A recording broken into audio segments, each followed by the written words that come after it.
We're back here for the 5th set match between Cool Smashers and the Power Smashers. The 4th set, ito, lumamang ng maigi ang Creamline Cool Smashers. And nakita natin, they were all over the court. Pagdating sa opensa, they were able to adjust. Ang depensa rin, no? Nabasa na rin ng Cool Smashers ang opensa ng Power Smashers. But the Power Smashers really, whatever it is, whatever adjustment they actually did in the 2nd and the 3rd set, dun sila kinulang. For every point that they scored, nakakaroon din sila ng error. So, nabawi lang nila. And it was a bit of a struggle for the Power Smashers to deliver those points as the reinforcements of the Cool Smashers really poured in those attacks. At makikita natin yan, no, sa kanilang puntos in set number 4 where the Cool Smashers scored 13 attack points as opposed to only 9 of the Power Smashers. Hindi naman nalalayo ang nagawa ng Power Smashers at Cool Smashers pagdating sa blocking at service aces. But when it comes to the errors, nandito ulit, ano, 10 unforced errors na nakuha ng, para sa Power Smashers, and there were 6 for the Cool Smashers. So a lot of things na kailangan na pagreflektan ng Power Smashers in that 4th set after having a very convincing win in the 3rd set. Well, isang nakita nating statistic doon na malaki yung pagbabalik ng unforced errors nitong Power Smashers. Nakita naman talaga natin, very evident nung set number 4. Pupuntos, magtatapon, pupuntos, magtatapon. Nakasakit talaga sa kanila yung DJ Tronics ang nagdadala ng tugtugan natin. Hanggang alas 9 na po ng gabi. Magandang gabi sa inyo lahat. 9:10 to be exact. Mula dito sa Phil Sports Arena, Eric Tipan kasama si Ann Remulla Canda and Angelique Manto para sa bakbakan sa pagitan ng Cool Smashers at ng Power Smashers. Parehong koponan, 3 wins, 4 losses, kaya importante itong labanan nila. Nung unang pagkikita nila, nanalo ang Power Smashers in 5 sets. At eto na nga po. 5. At naisip na natin to kanina, no? Mukhang hahaba itong larong ito. But so far in this match, Eric, tinitignan natin. Of course, it's the same names that we're seeing in terms of our top scorers para sa Cool Smashers. Nandyan, rather, Power Smashers, nandyan si Ampon with 17, Tipachot with 16, Marzan nakatala ng 7 points. Samantala for the Cool Smashers, Kaupin actually has 15 points. Shot and Valdez both with 14. At napatingin doon si Kaupin.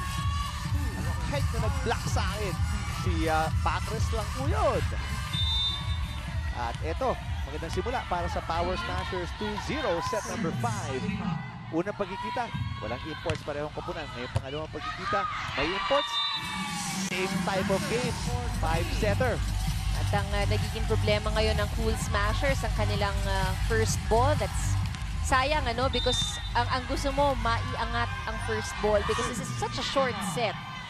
Hindi mo dapat hayaang makakuha ng malaking lamang ang kalaban. Kaupin, ganda ng one-handed dig ni Galang. Remulla, nasa loob para kay Colleen Bravo at sumabit sa net yun. Dito mawid ang bola. And the approach of shot was a bit slow also. Yes. Kinakapa niya yung height nung set ni Cabanos. 4-0 an. Sino mag-aakala na pagkatapos ng ganong klaseng 4th set para sa Power Smashers, ang ganda ng simula dito sa set number 5. Shot. Oh, bumawi. Tulala, napako doon si Vicar at si Galang.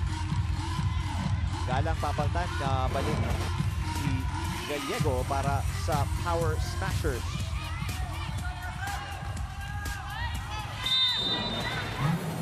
Puntahan natin si Angelique Manto with this report.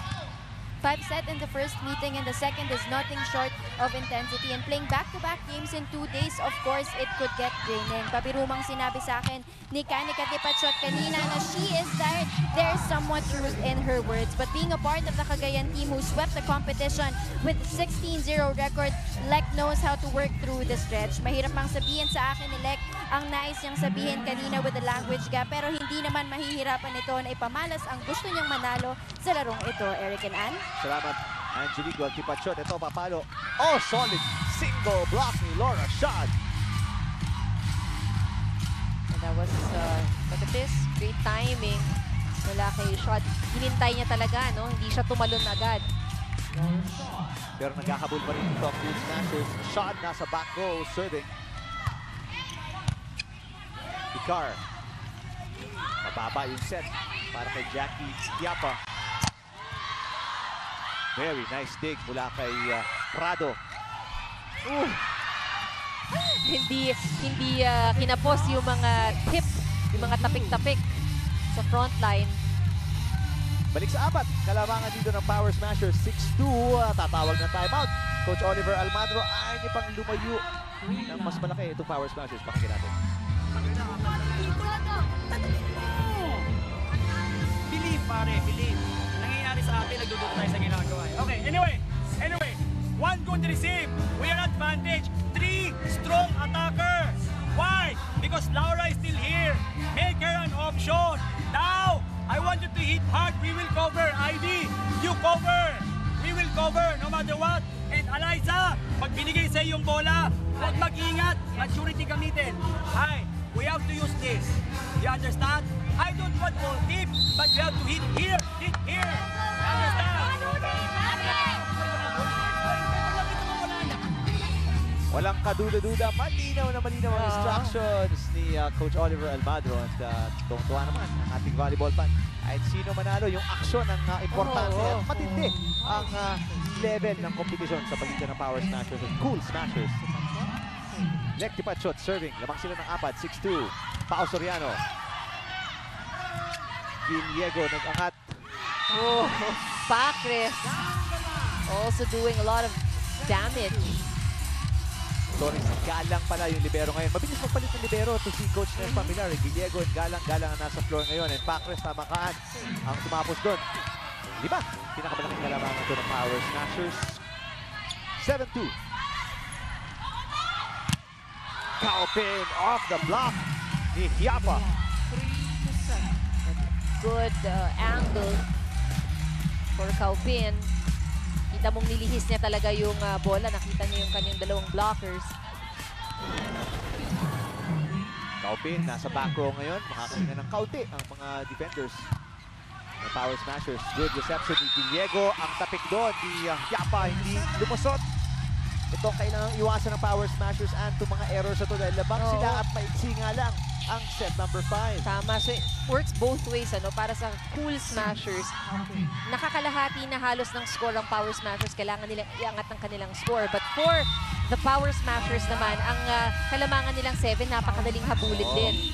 Change over tayo. 4. Kalamangan ng Power Smashers pagkatapos ng service error ni Kaupin. Very important. Kumbaga, portion ito ng set number 5. Kasi yun nga, diretso ba ang Power Smashers o hahabol ang Cool Smashers? Nasa kamay lang yun ng parehong komponan. Hindi ba ang depensa ng Power Smashers na yun yung talagang questionable sa kanila simula pa nung set na to. No? On and off yung kanilang depensa. Pag maganda, nananalo sila. Kita pag pangit, automatic, pabagsak sila.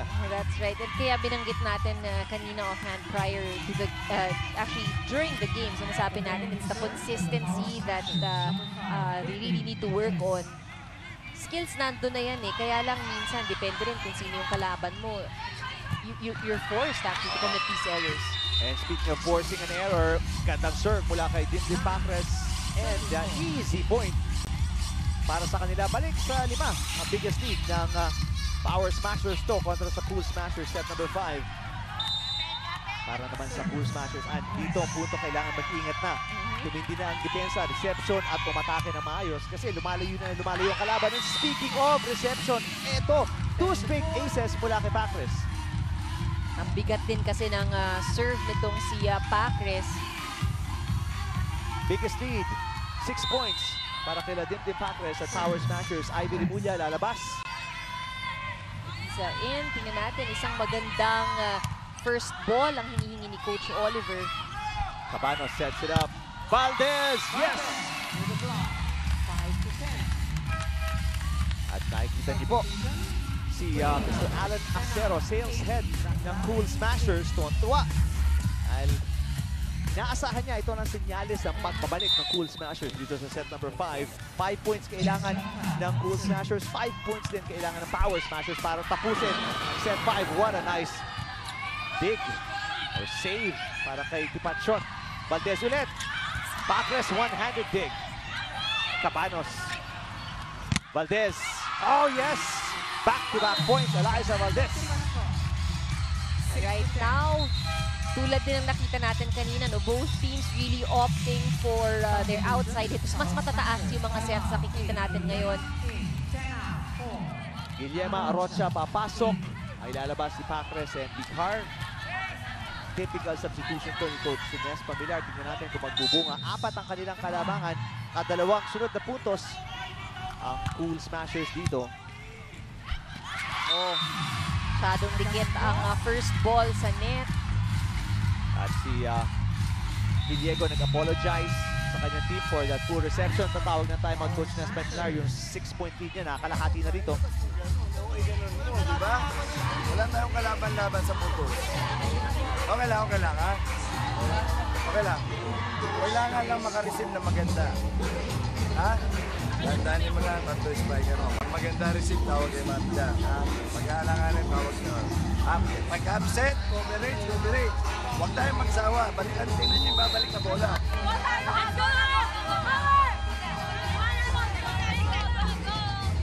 Timeout lang para putulin yung momentum.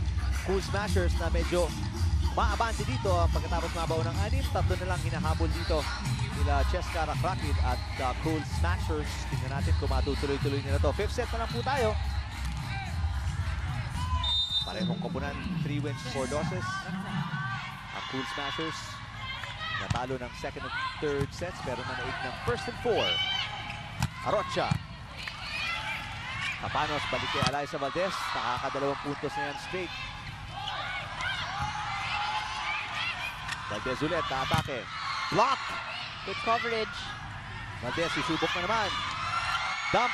And yes, puputas. Eliza Valdez, nilalabas lahat ng skills niya dito. Tuwang-tuwa naman ang mga fans ng Cool Smashers. Well, kung hindi nakukuha sa malakas na palo, maghanap ka ng pwede mong pag-drop pa ng bola. Arocha, Guillermo lalabas, babalik si Vicar at si Pacres. 2 na lang ang kalabangan ng Power Smashers. Cheska Rakrakin serving 8, papunta sa 10. Good reception ni Guillermo. Prado. Valdez na naman. Oh! Sa net tumama yan. Medyo masyadong malayo para kay Eliza. It was too far para kay Valdez. Nakita mo, hinabol niya sa kaliwang side. Nagpenda yung katawan ni Eliza at yung bola tumama na sa antena. Libreng puntos doon ang Power Smashers at more importantly, nakalabang sila ng 3 ulit. Valdez, block. Oh! No coverage behind Eliza Valdez. Balik sa 4, kalamangan ng Power Smashers. Dala na ng depensa. Oo. Sa net. Tama ka dyan. And the place right now of the Cool Smashers has become very predictable para dito sa Power Smashers.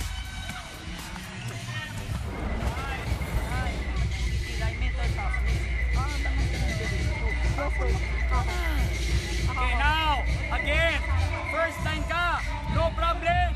Do what you want to do. Basta buwan loob. Naintindihan? Pag nagkabalikan, huwag mo lang madaliin. May daw ka pa. Now, pag nakikita mo naman kagad siyang Ford, minsan, pag may sisip, pag gaganong bigla ito, kukuha ito dito, atas lahat yan dyan. Tapos, kailangan lang buwan loob. Okay, now, balik ka ng bola, ha? Guys, we have to work here. Hard. Angamba. Ang laban na ito para sa Cool Smashers at alam niyo ni Coach Oliver Almagro kaya ang gandang anong timeout niya dito. Tutubak yan sa 4 nila itong kalamangan na ibaba nila sa 2 mula sa malaking 6. Pero bantay na talaga si Eliza at Tama this yung point. predictable na Basang-basa. Ayun, nag-iba sila ng play. Rebulla, Pumalo, Prado, pagbabalik.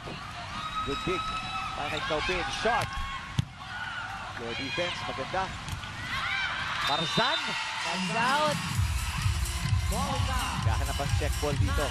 Power Smashers walang ibinigay. Dikit pa rin ang laban. Ika nga, 3 hinahabol ng Cool Smashers. 3 kailangan ng Power Smashers para manalo. Pero ang maganda dun sa nakita natin na kaninang exchange, ano, si Cabanos, marami siyang pinaganang opensa. Binigay sa gitna na nag-running attack. Merong pinalo si Valdez has been spiking earlier on, pero si Shot, binigyan din niya. Vicar. Sinigay niya pangalan ni Jovi Prado. Jovi Prado responding. Dala ng isang puntos dun sa likod. Walang tao para sa Cool Smashers. Again, babalikan natin ang depensa, no, na naging problema ng Cool Smashers earlier on. Bilip ka rin sa court vision, no, ni Jovi Prado. Broken play, underhand set. Vicar, sumisigaw na nga si Vicar. Dinig na dinig, pati sigurado ng Cool Smashers. Pero ang ganda ng pagka-posisyon ni Prado doon. At yun, naka-ace pa para makakuha ang match point dito. 14-9. Kaupin misjudged that one na inakala niyang lalabas. Na yan ang mahirap, ano, kapag ang service talagang floater, you see that it's high but bigla yang babagsak. Very deceiving. Cabanos pupunta kay Shot. Chansa. Pagka-receive ni Galang, papalo si Lexi Patshot outside. No check. Tipachot asking for a touch. Kahit si Coach Nestor Villar asking for a touch as well. Walang ibinigay. Walang binigay. Gusto nang maisa ni Coach Nes, syempre, itong larong ito, no, para makapahinga rin ng mga players. Vicar, nadalin kay Lexi Patshot. Cabanos, Kutika, underhand set. Valdez, back row. At iyon na po ang katapusan ng ating 5-set match sa pagitan ng Cool Smashers at Power Smashers. And umaba, tumindi, pero ganun pa rin ang resulta. Power Smashers winning 5 sets kontra sa Cool Smashers. Tama ka dyan. Even despite the fact na ngayon may reinforcements na, no? Sinasabi natin will change the dynamics of the game, pero yun nga, namayagpag pa rin ang Power Smashers. At aakyat sa standings, Power Smashers, 4 wins, 4 losses. Babagsak ang Cool Smashers, 3 wins, 5 losses pagkatapos nila bumagsak. At nanalo kahapon sa Lady Warriors, natalo today. Hindi pa rin makakuha ng 2-game winning streak ang Cool Smashers dito sa ating Reinforced Conference. Tama ka dyan. But yun nga, sinasabi rin ni Coach Oliver kanina, it doesn't matter if they win or lose. It's the quality of the game that they play that nai-extend naman nila, no, hanggang 5th set. Yun nga lang, hindi silang pinalad na makakuha ng panalo ngayon. Ang ganda ng simula ng Cool Smashers, no? But nakita nga natin kung gaano kahirap sa reception, sa depensa ang Power Smashers. Pero dahil na rin sa coaching ni Nes Familiar, napaganda nila yung kanilang depensa at gumanda yung laro nila papunta sa dulo. Kahit na bahagyang lumaylay nung 4th set, sa 5th set, nataas nila yung level ng kanilang pagiging aggressive on defense and offense para makuha yung panalo. Ating best player, brought to you by Ribisco, making delightful moments possible anytime, anywhere. Si Angelique Manto po. Kasama si Jackie Hiapa at Lek Tipachot. Pareho po silang best player natin. So, Amporn actually, okay, si Hiapa. our best player, oo. 17, 10, 2 blocks, 5 serves. Actually, si Jackie Hiapa, medyo slow yung kanyang start. Nakita natin, mga 3rd set na nagsimula talagang uminit si Jackie. Doon siya naging mas consistent. And dahil nga sa 17 points si Jackie Hiapa, nanalo in 5 sets ang Power Smashers kontra sa Cool Smashers. Sa Martes po, magbabalik tayo sa Philoil Flying V Center at ito po ang mga laban na mapapanood ninyo. Power Smashers, dadalhin yung kanilang panalo ngayon kontra sa Lady Jet Spikers na nasa ilalim ng standings ng ating Reinforced Conference. At sa pangalawang laban ng araw na yon, Water Defenders, pagkatapos nakuha yung panalo kanina kontra sa Lady Spikers, ay makakalaban itong sila Alyssa Valdez na maghahanap ng pambawi pagkatapos matalo ngayon ng Cool Smashers kontra sa Power Smashers. Maraming pong salamat sa ating director na si Abet Ramos, executive producer Balu Neri, associate producer Eva De Los Reyes, panel director Mickey Merabueno. For Angelique Manto and Remulla Kanda, ako po si Eric Tepan. Salamat sa panonood. Aming coverage ng Reinforced Conference ng Premier Volleyball League hatid sa inyo ng ABS-CBN Sports.